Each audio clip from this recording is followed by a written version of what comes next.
There is a phrase inside Indiana's Access to Public Records Act that changes everything. May. Not shall, may. Because in law, may is not a suggestion. It is a gate. And once you understand that gate, you start seeing where a system can go silent without breaking the law. Tonight, we are not here to rant. We are not here to speculate. We are not here to accuse. Tonight, we are going to do what Case Walker does. We are going to read the statute. We are going to read the denial. We are going to read the case law cited to justify the denial. And then, we are going to show you, step by step, what it means when discretion replaces mandate. This is not revenge. This is documentation. This episode is a case study. And the case study is called Discretion. Indiana Code 5-14-3-1 states, quote, providing persons with information is an essential function of a representative government and an integral part of the routine duties of public officials and employees, end quote. Transparency is not described as optional. It is described as essential. That is the stated purpose of the law. Now, listen carefully to where that purpose meets its exception. Indiana Code 5-14-3-4B1, quote, investigatory records of law enforcement agencies are accepted from disclosure at the discretion of a public agency, end quote. Accepted. At the discretion. That is not a mandatory exemption. It is discretionary. The statute does not say investigatory records shall be withheld. It says they may be withheld. That distinction matters. Release is lawful. Withhold is lawful. When both outcomes are lawful, transparency becomes a policy decision, not a statutory requirement. That is not accusation. That is architecture. And now we say the quiet part out loud. If transparency is discretionary, outcomes become variable. If outcomes are variable, accountability becomes inconsistent. That is the first lesson. Discretion is not corruption. Correct. Discretion is not guilt. Correct. Discretion is power. Because discretion decides whether the public gets documentation or silence. In systems terms, discretion functions like a valve. When the valve is open, the public sees record. When the valve is closed, the public sees narrative. And the law, as written, allows that valve to remain closed for investigatory records. That is not a flaw in the statute, it is a feature of it. Which brings us to the second lesson. Legality and legitimacy are not the same question. Legality asks, quote, was the denial allowed? End quote. Legitimacy asks, quote, does the system maintain public trust when the denial is allowed? End quote. That is the frame for tonight.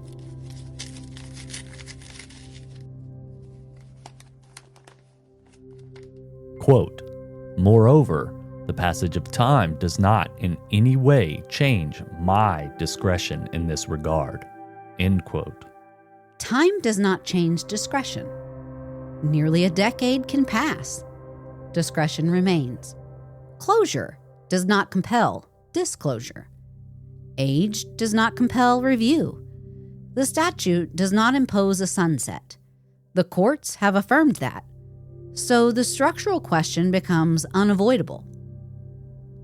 If time does not change discretion, what does? Policy? Leadership philosophy? Public pressure? Legislative amendment? Because statute alone does not compel release. Next, we read the letter in full. Then we take every case cited in that letter and we teach it, line by line, because details matter. This is discretion, and this is Casewalker. Quote, February 18th, 2026. Ms. Lacey Money, regarding public records request. Dear Ms. Money, this correspondence acknowledges receipt of your request for public records dated January 18th, 2026. Because your request was addressed to the Sheriff's Office former address, the request did not reach my office until February 12th, 2026. You have requested records pertaining to an investigation of a residential fire on November 21st, 2016, at Flora, Indiana. This matter remains under investigation by and other law enforcement agencies. On its face, the remainder of your request seeks disclosure of the investigatory records of a law enforcement agency. Pursuant to IC 5-14-3-4B1, criminal investigatory records are disclosable only in the discretion of the public agency. See also Carroll County E911 versus Hasnie, 148 in E3D 996, Indiana Court of Appeals 2020. Lane L versus Spears, 13 in E3D 859, Indiana Court of Appeals 2014.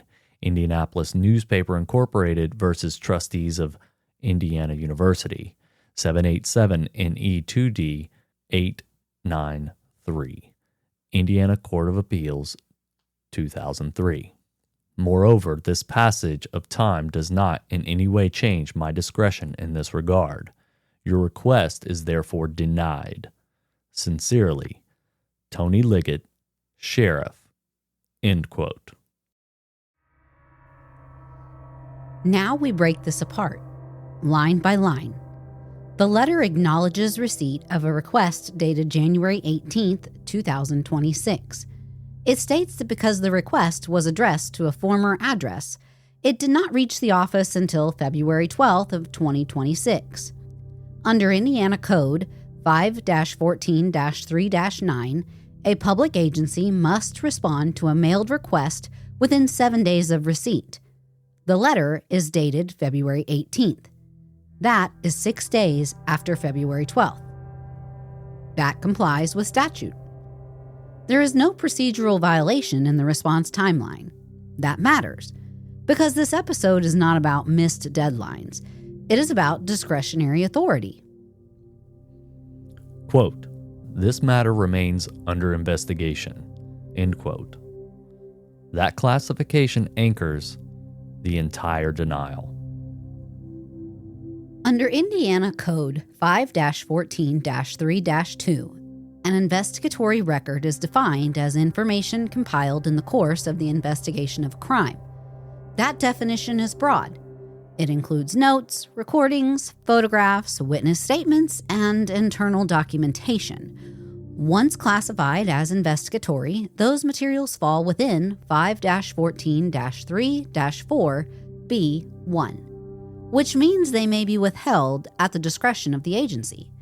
The statute does not require proof of harm. It does not require showing interference. It requires classification. That is the mechanism. The phrase, quote, on its face, quote, appears next. Quote, on its face, the remainder of your request seeks disclosure of investigatory records, end quote. That language signals categorical determination. It means the request is evaluated as a whole and classified without parsing individual components for partial release. Under Indiana law, agencies are not required to redact investigatory records into releasable fragments.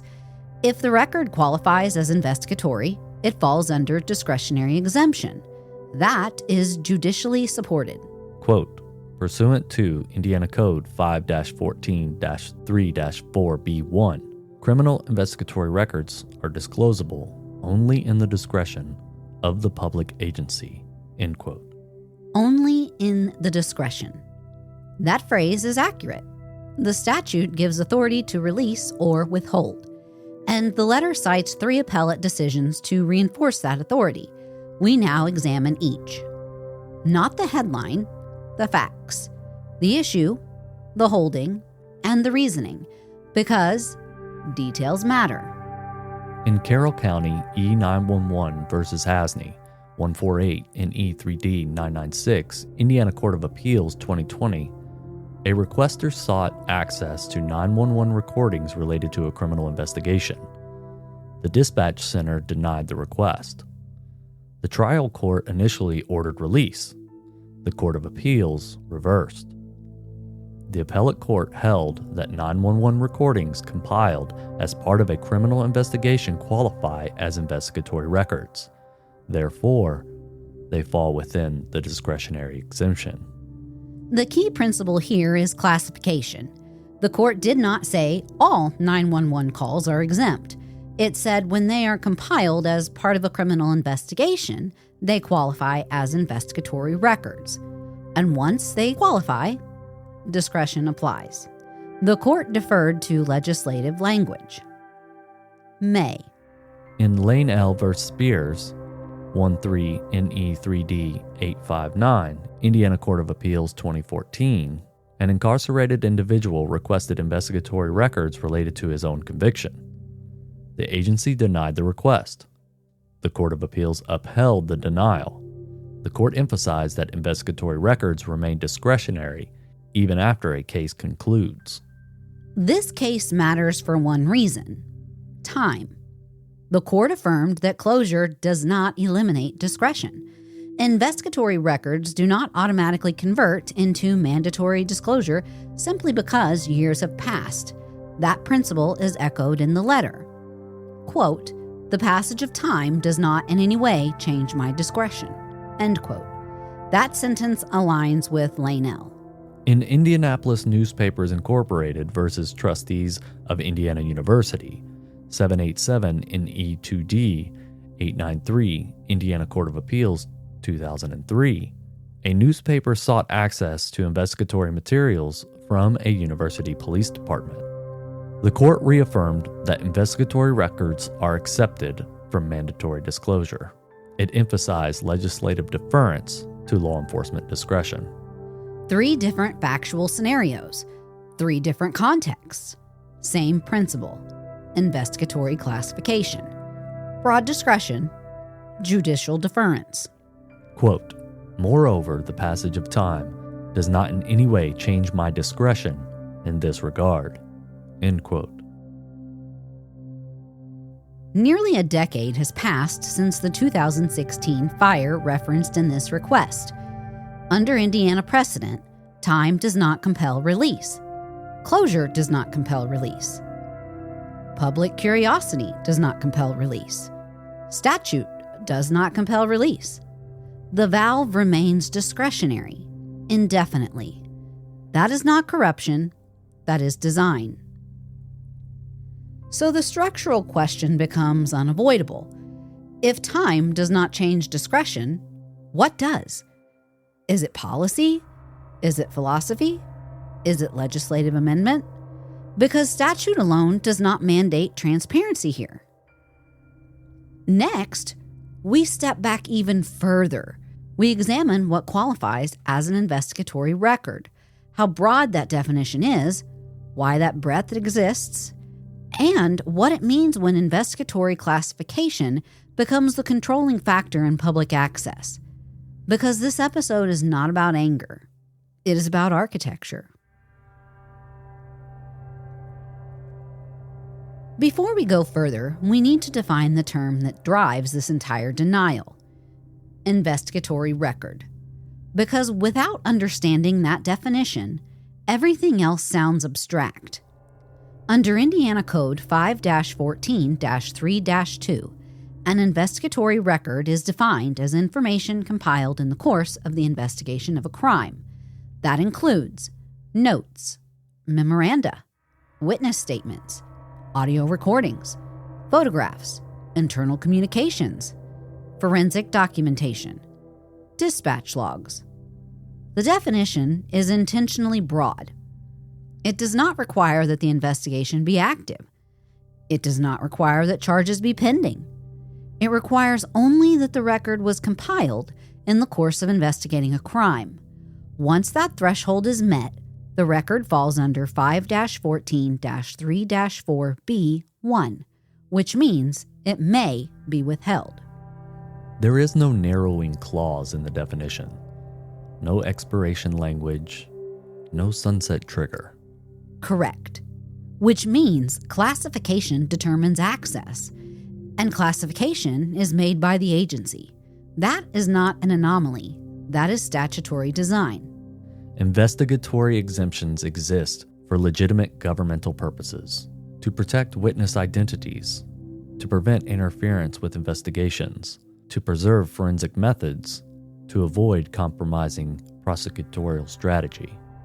Those are legitimate interests, and nothing in this episode disputes that. What we are examining is not why the exemption exists, it is how broad it is. Because when a definition is broad and discretion is broad, the authority to withhold becomes durable.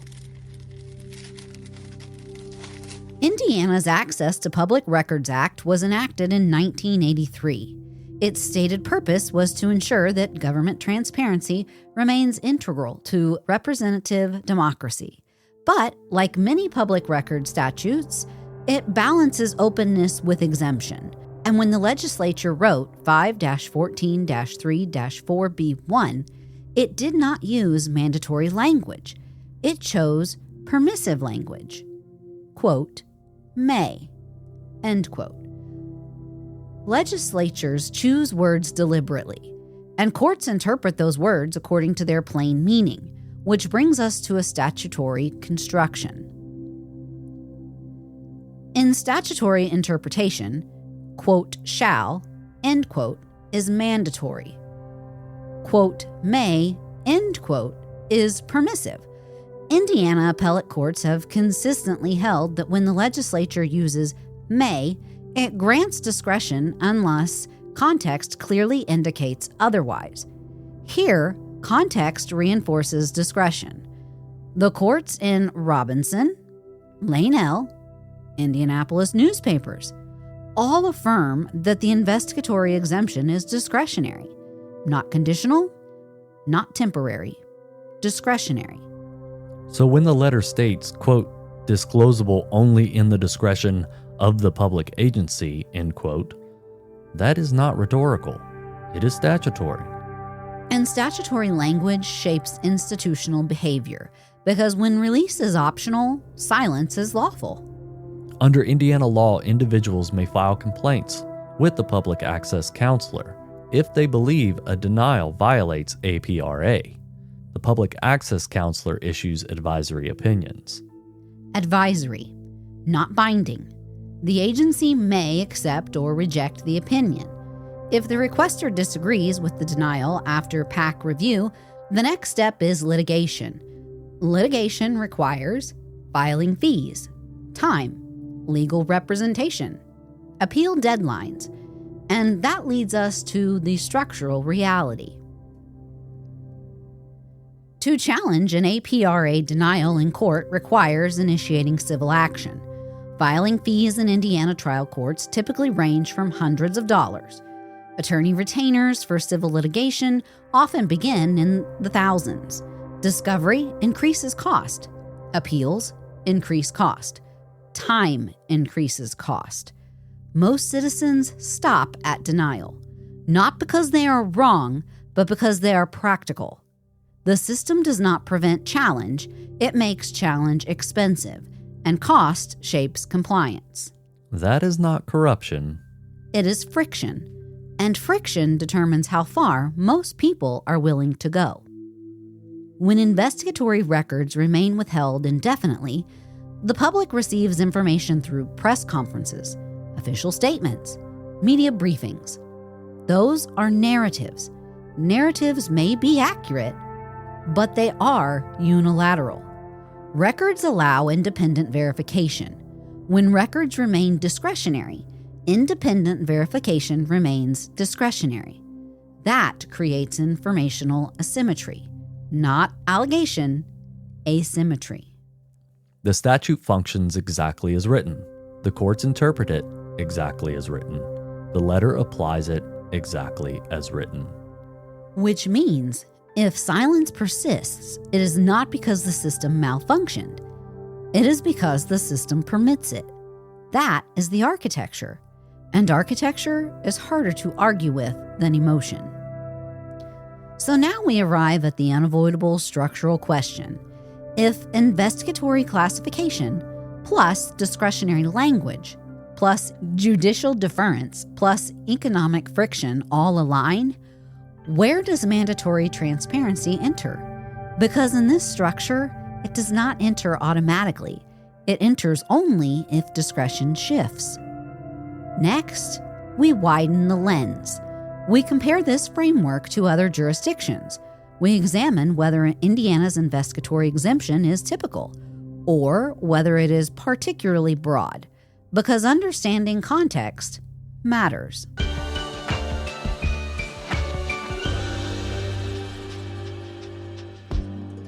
Is Indiana's investigatory exemption unusual? No. Most states have exemptions for active criminal investigations. The difference is not that exemptions exist. The difference is scope. In some states, investigatory exemptions are tied explicitly to, quote, ongoing investigations, end quote. In some states, agencies must articulate harm if disclosure would interfere with enforcement. In some states, once a case is closed, investigatory records shift towards presumptive disclosure unless specific harm can be shown. Indiana does not impose that transition. Indiana does not require a harm analysis. Indiana does not impose a sunset. The discretion remains intact regardless of time. So Indiana is not an outlier for having an exemption. Correct. But the breadth of its discretion, especially absent temporal limits, makes it durable. Durable discretion produces durable silence. That is structural. Quote, this matter remains under investigation, end quote. That phrase appears frequently in long-standing cases. And, under Indiana law, if an agency states a matter remains under investigation, investigatory classification stands. There is no statutory requirement that the agency provide progress metrics. No statutory requirement to demonstrate active steps. No statutory obligation to periodically reassess public access. The statement itself maintains the classification. That is powerful language, because classification determines access. Carroll County Sheriff, denied. Indiana State Police, denied. Indiana Department of Homeland Security, denied. Flora Fire Department, denied. Each citing exemption. Each citing investigatory record status. Each lawful. Each resulting in the same outcome. Silence. Pattern recognition is not hostility. Pattern recognition is analysis. When multiple agencies independently rely on the same statutory discretion, the result is cumulative opacity. Not illegal, but cumulative. Now we look at another layer. Media coverage. Local reporting often relies on official statements. Those statements may be accurate, but they are curated. Journalists can request records. Journalists can litigate. But media organizations face the same statutory barrier. If investigatory records are withheld at discretion, reporting relies on what is voluntarily shared, which means the narrative pipeline becomes agency to statement, statement to media, media to the public. Without independent document access, verification becomes limited. That is informational asymmetry, not accusation, asymmetry. To challenge a denial requires a public access counselor complaint, potential civil litigation, time, cost, patience. Most citizens do not pursue litigation. Most citizens do not appeal. Most citizens accept denial and move on. That is not weakness. It is rational resource allocation. But when challenge is rare, discretion becomes default, and default behaviors solidify into culture. That is how structures stabilize. Now we approach the central civic question. If transparency is discretionary, trust becomes discretionary. Because trust is not built solely on legality. It is built on consistency. If one agency releases, if another withholds, if one case opens, if another remains closed indefinitely. The public experiences variability, and variability produces uncertainty. Uncertainty does not equal wrongdoing. Correct. Uncertainty equals opacity, and opacity, even when lawful, erodes confidence over time. That is not emotional, that is behavioral psychology. Systems that rely on discretionary openness depend heavily on institutional credibility. When credibility is strong, discretion is tolerated. When credibility is strained, discretion is questioned. If time does not change discretion, what does? Policy revision? Legislative amendment? Judicial reinterpretation? Internal philosophy? Because under current statutory language, nothing compels disclosure absent voluntary choice. That means transparency depends on decision makers, not mandates. And that is the structural core of this episode. The denial followed statute. The statute grants discretion. The courts affirm discretion. The system functioned as written. Which means the question is not, was the denial legal? It was. The question is, what does a system look like when silence is lawful indefinitely? Because that question does not accuse, it examines. An examination is civic responsibility. This episode is not about anger. It's not about revenge. It's not about personality. It is about architecture. Architecture determines behavior. Behavior determines trust. And trust determines legitimacy. When discretion replaces mandate, legitimacy depends on philosophy. That is the frame. We have read the statute. We have read the letter. We have examined the case law. We have traced the structure. Now we close, not with accusation, with clarity.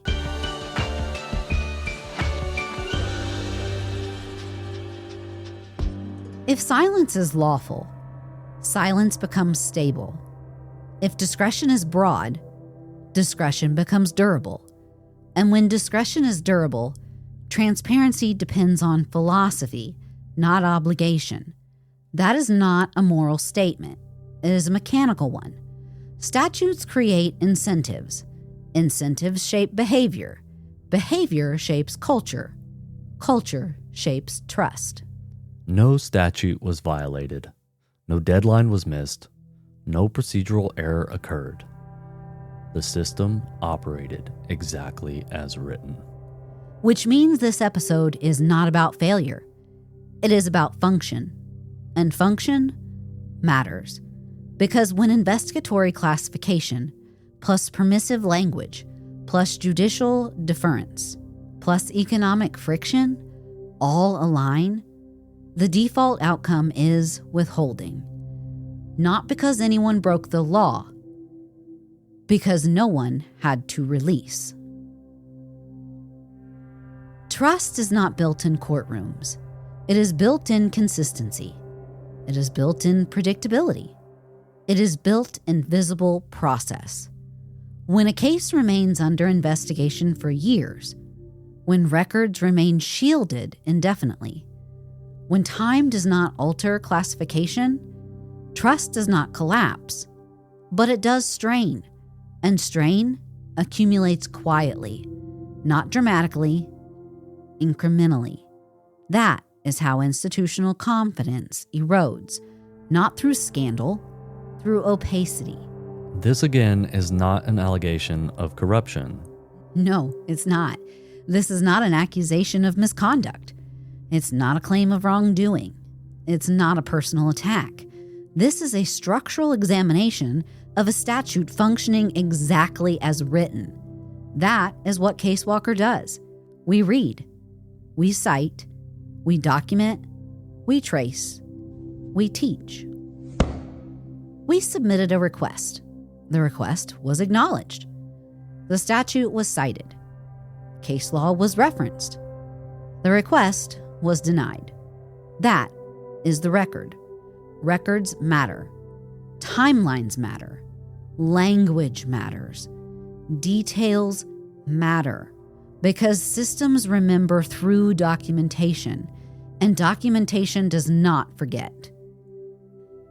If transparency is optional, should public trust be automatic? If discretion is broad, should scrutiny be discouraged? If time does not change classification, what would? Those are not rhetorical flourishes. They are civic questions. And civic questions deserve space. We followed the process. The process responded. We examined the response. We examined the statute. We examined the cases. We examined the structure. That is the work.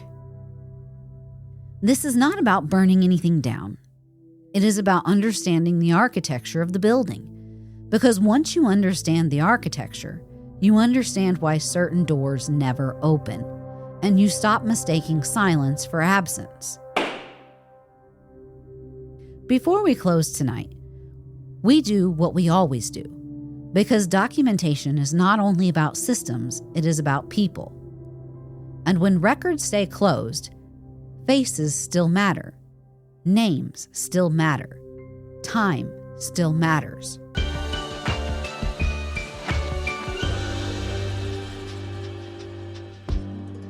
Tonight's missing person spotlight is Wesley Allen West. Missing since October 23, 2025. Location, Lafayette, Indiana. Age, 15 years old. NCIC number, M0586-83676.